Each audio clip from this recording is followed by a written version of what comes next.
Hi, Brock. I am a 24-year-old, happy-go-lucky single woman. I consider myself a very friendly person and enjoy people inside and outside of the office. However, I think my quote-unquote friendly nature has become somewhat of an issue as of late. People around me, especially men, have started taking my friendly nature for granted, and I think I may have given off an impression that I am quote-unquote easy and quote-unquote available, which is seeming to make more and more men approach me for a quote-unquote casual relationship. Throw in the quote-unquote so they know that she did write quotes around those. This is not something I'm interested in at all. I am open to finding love, just not in that way. I don't understand where I am going wrong or how to change my behavior so I won't send off the wrong signal. Is it a sin to be a woman who's friendly with men? Any thoughts on what I could do to change this? And of course, that was signed by Anna. Yeah, Anna, thank you for sending this. This is a really relevant topic because I have a lot of female friends, female clients who have this exact same situation where they come off a little bit too friendly to guys. I'm not saying you're too friendly in general, but the thing is, and I'm gonna kind of go through this as quickly as possible, guys generally do not receive positive energy and interactions without having to work for it from members of the opposite sex.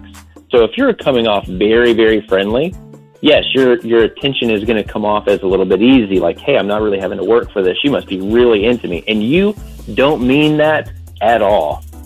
Guys are really bad at misunderstanding just general friendliness because in a day-to-day aspect for guys, we just don't encounter that even from our own guy friends. Like, we're constantly roasting each other. So if a woman is giving really friendly vibes up front, yeah, it's definitely going to send some signals that are a little bit confusing for guys. So the issue is a guy's issue, but it's also something that I do think that you're able to work on a little bit as well.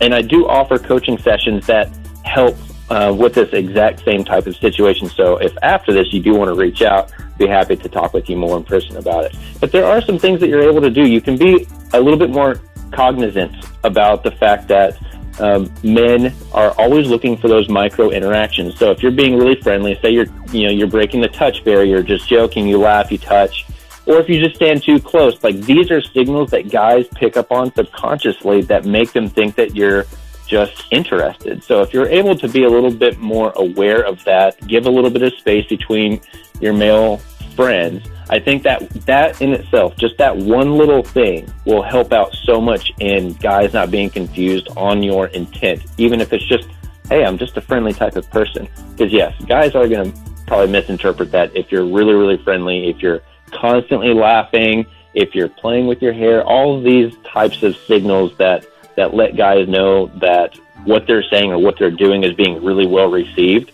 So being cognizant of those types of things are really going to go a long way in making sure that guys don't think that you're easy, because I know that's really not at all what you're trying to do. Heck, you're probably not even interested in half of these guys, to be completely honest. So, no, I think that was a solid point, and that's exactly what came to my mind was the touching. I know it's big. If a girl is making that effort, at least in my experience, I can only speak from my experiences, but usually if a girl is reaching out to give the hug every single time you see them or grabbing your hand and that type of thing, guys, I know, take that as a sign of, oh, wow, she wants to touch me. Absolutely. So, like, and, I want you to still be a friendly person. So say, like, yes, the hug, instead of doing, an open arm, both arm hug, like, just do a side hug. Like, those are the little things that signify, hey, I just see this as a friendly interaction. There's not anything more than that. So little things like that. And again, we could work on some of that stuff together if you ever want to reach out. It's brockolson.com, right, Brock? That's probably the best way to go about it? Yeah, absolutely. You can find me on, my website or any of my social media platforms. Feel free to reach out anytime. Excellent. Thank you, Anna, for writing, and hopefully that helped a little bit, but yes, it's definitely one of those cases that they should kind of reach out to you, Brock, maybe on a private basis and see if they can get a coaching session going so you can talk a little bit more deeper, because I'm sure Anna has more examples, too, of things that she might have done that she took one way and somebody took another. For sure. And I get the frustration when that's not what you're trying to do and you want a different type of outcome. That's what my coaching sessions are for.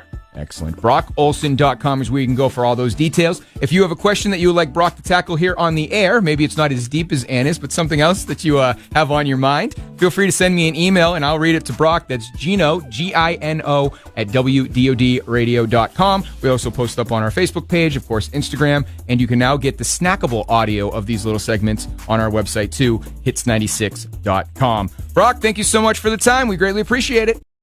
Thank you, Gino.